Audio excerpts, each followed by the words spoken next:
It's my pleasure to introduce to you Assemblywoman Selena Torres, who is an educator. She was born and raised in Las Vegas, Nevada, and during the 2021 legislative session, she served as vice chair of the Assembly Government Affairs Committee and as a member of the Assembly Education and Assembly Legislative Operations and Elections. She has served as a member of the Judiciary Committee, Legislative Committee for Child Welfare and Juvenile Justice, Interim Government Affairs, and is chair of the Nevada Hispanic Legislative Caucus. Please give a warm welcome to Assembly Member Selena Torres.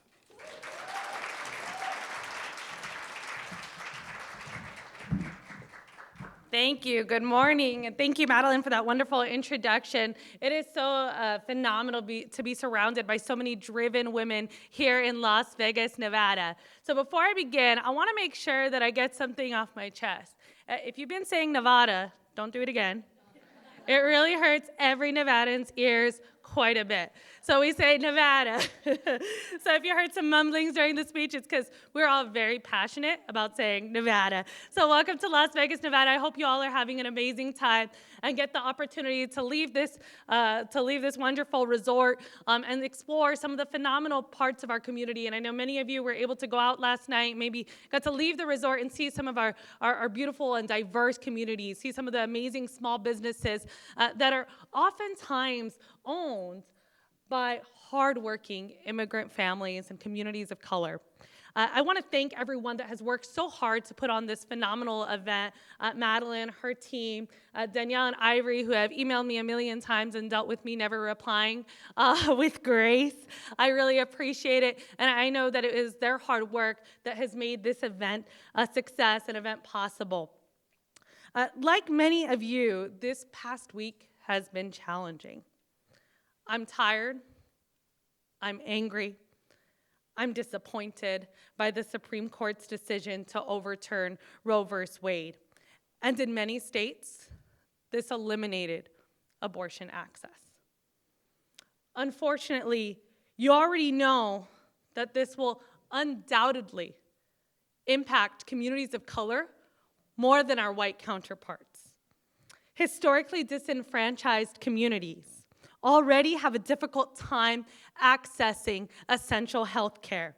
When we go to doctor's offices and we talk about our pain, sometimes they just outright ignore us. Sometimes we just don't have access to doctor's offices. Most recently, I had the hardest time getting birth control in a state where birth control is legal and accessible. I have full insurance. It took me over 3 months to make an appointment with my OB. And finally, I had to get a refill on my prescription, or I was just gonna have to go without it for about 6 weeks until my appointment came. And I went in, and they made me feel like I shouldn't even be there. They made me feel embarrassed. Like I shouldn't be able to access birth control from urgent care or telehealth or primary because I have to go to an OB, but I can't get an appointment with an OB for over 3 months. Unfortunately, that story isn't unique to women of color. That's a story that we tell all too often. And that's exactly why we need women like us in office. Women like us need to be the decision makers. For far too often, historically disenfranchised communities have not had a voice at the table. For far too often, we have been victims of policy. Policy has been done to us without us even having a say. It was only about 100 years ago that women earned the right to vote. And unfortunately, we know that our state legislatures don't look like the communities that they serve. In Nevada, with the most diverse legislature in the nation, we still don't look like the community that we serve. And when we go into these legislative buildings, we have decades worth of work, decades worth of policy where we haven't had a voice, and we have to make up for it. That's why programs like this are so essential. That's why this summit is so critical. Because we need women like you to go home and to make the decision to run for office so that we can have a voice in what policy looks like in this nation, in every single room, not just in the legislature, but in the city council, in the county commission, in the boards, in Congress, in the executive office. We deserve a voice. Policy should never be done to us. Policy should be done with us, and we should be a part of those decisions. Conferences like this change political tables, where for far too often we haven't had a seat. And I'm sure many of you are already the change makers in your communities. You recognize that you don't have a seat at the table, so you're bringing your own chair, right? And sometimes you're bringing a couple chairs because you want women like you to sit alongside you at that table. There's no doubt that we have those future leaders in this room. I know that many of you will make that decision to go home and to run for office, and we need you to.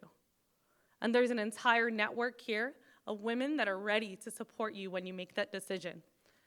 As a kid at the kitchen table, my mom consistently prepared stir-fry and spam-fried rice. My mom is from Hawaii, and she's a Portuguese Hawaiian. This is a staple that we eat almost every day. And my mom wasn't an amazing cook. She's better now, but when we were a little kid, it was really just spam fried rice. And I don't know if it was because of her cooking limits or if it was because we didn't really have much. But if you're a Hawaiian, then you know that spam fried rice is basically anything you have in the fridge with the right seasoning, and it's spam fried rice. And stir fry is the same. You got some vegetables with the right sauce, you got stir fry. Like, she never really went out to buy vegetables to make stir fry. She just got some leftovers of whatever else she had made that week, and then she had stir fry. And you know what? Quite honestly, I have never mastered how to make stir fry like my mom does. Like, whenever she makes stir fry, it just tastes so much better than ours. And in a lot of ways, my family is a lot like spam fried rice. Because my dad is from El Salvador, and my mom is Portuguese, Hawaiian, Jewish. And we grew up very, distant from our community. In a lot of ways, I never knew where I belonged. I was never Latina enough, never Hawaiian enough, never Jewish enough, never American enough. We didn't have that sense of belonging. And my mom doesn't come from that big Hawaiian family that many Native Hawaiians come from, because she grew up in and out of the foster care system. She grew up on the island, moving from home to home, sometimes going back with her mom, living homeless on the island. So we didn't have those roots. I didn't even get to go to the island until I was about 22 years old. It was here in Las Vegas on the 9th island that my mom met my dad from El Salvador. And being mixed, I continued to struggle with the sense of where my identity is and where I belong.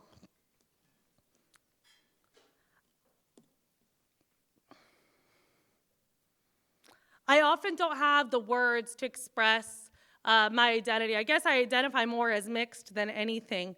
And for a long time, I just wouldn't tell people I was Hawaiian. And I recently was talking to my mom about it. And I said, Mom, I just feel like I don't fit in anywhere. Like, I'm not really Hawaiian because you don't have family. And her Hawaiian relatives are not people that she's proud of. And so we are not associated with it. I've never met anybody in her family. And I recognize that my story and my identity and my complex relationship with that culture doesn't eliminate that culture from me. My mom made it very clear to me that that was still a part of her identity, and that was still a part of the culture that we were raised in. Maybe my experience with being Hawaiian isn't what every other individual's experience has been, but it's mine, and it's unique, and it's my story. It's as unique as our spam fried rice. It's a mix of everything that we had in the fridge, all put into one. And for me, it's still a part of me.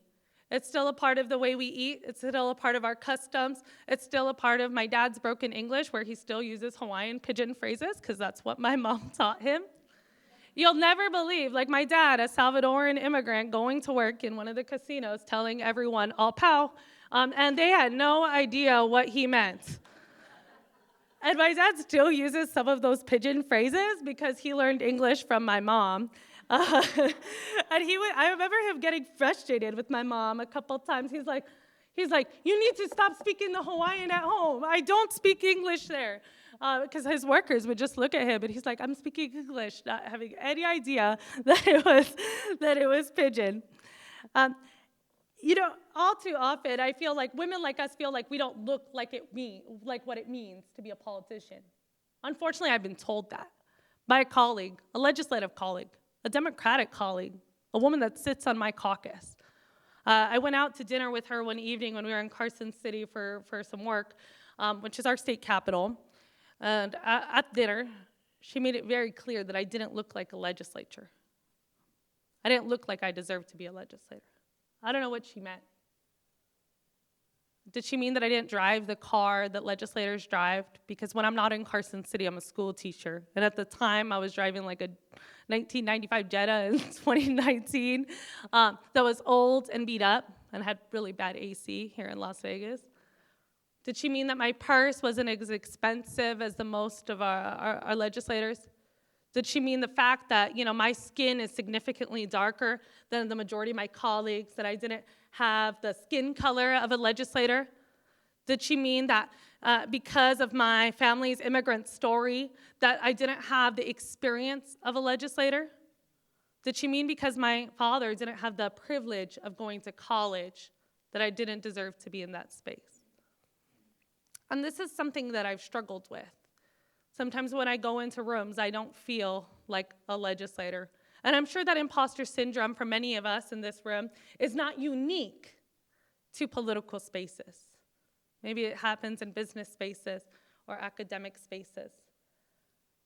And at some point, I've recognized that every step along the way, I redefine what it means to be a politician. Just because there aren't other legislators that look like me, it doesn't mean that I'm not a legislator. It means that I'm paving the way for those that will come after me. So the next time a Salvadoran, Portuguese, Hawaiian Jew wants to run for office, they have someone to look up to. So maybe my sister.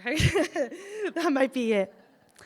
As women of color, for far too long, we have taught to make ourselves small and to make ourselves invisible, silently working in the background. But it doesn't have to be that way. Women of color deserve to be in these spaces. Women of color should run for office. Women of color are smart. We have potential. We can make change. Women of color are leaders, and they're the next set of legislators. So it is essential that we find ways to create change in our communities. And if there's not that chair for you now, get your own chair. Pull it up to the table, and make sure that our community has a voice.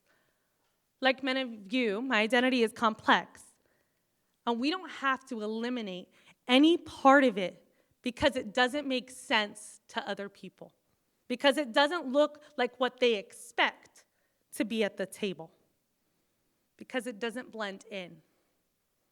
Our unique voice deserves a spot at the table, like stir fry or spam fried rice. Thank you, everyone, and I hope you have an amazing experience at this summit. I hope that you are participating. I hope that you're learning. I hope that you're engaging and making those connections and building a network, because quite honestly, in my experience as a woman of color in office, it is people with similar experiences and with those shared experiences that have made me feel confident and have the ability and the tools to run. And sometimes, my colleague, Assemblywoman Wynn, who you heard from last night, was appointed at the same time as I was. And so when we were in office, she was my support system. And regardless of the fact that we were both freshman lawmakers at the same time, she was a woman of color in this space, and she has helped pave the ways, and I think we pave that way for one another so that we can exist in this space. And so as you all become leaders in your community, as you all make that decision to run for office, like some of our speakers said last night, bring up other young women with you. Bring up other leaders with you, because they deserve a space at this table. And for far too long, people have told us that we don't deserve that spot. And so when I get my chair to sit at that political table that hasn't quite looked like me for far too long, I make sure I bring up 3 or 4 so that my friends, so that women like us can have a seat at that table. Thank you so much. I hope you all have a great rest of your weekend here in Las Vegas.